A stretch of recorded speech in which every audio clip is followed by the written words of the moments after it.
عامل نفسه ما يعرفنيش وطردني من المكتب. انت لسه بتفكري في الموضوع ده يا نسيمه؟ بقول لك طردني من المكتب.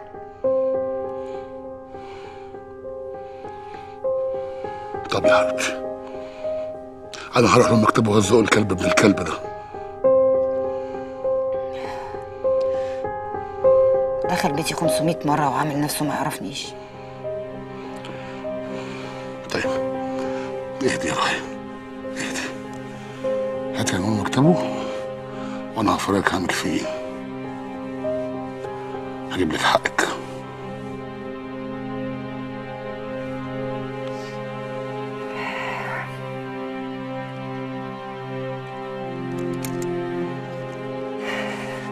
فجأة أحسست بأشياء غريبة تحدث لي، وكأنما قوة أكبر مني تحاول أن تطمس أدلة مقتل نادر. تعالي افرجك على حاجه.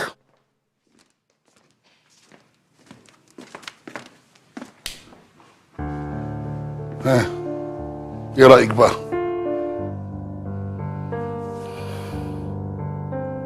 يا نسيمه، مش عاجباكي؟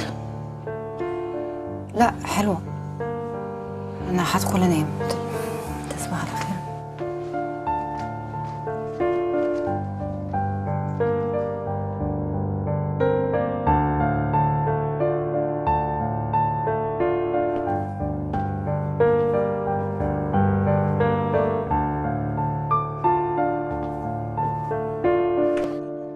ماريا الله يرحمها توفت من 6 سنين.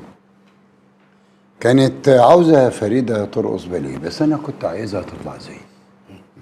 حضرتك اللي اعرفه انك كنت بتدرس في الجامعه. أنا أستاذ متفرغ في معهد حلوان للدراسات المعدنية، وترجم كمان كتابين من الروسي للعربي. حضرتك كنت في هندسة القاهرة مش كده؟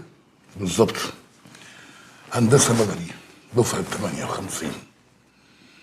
اول ما اتخرجت اشتغلت شويه في المقاولين العرب، بعد كده سافرت الخليج، قعدت هناك 20 سنه. ياه، 20 سنة! ده أنا قعدت 7 سنين في موسكو ما استحملتش.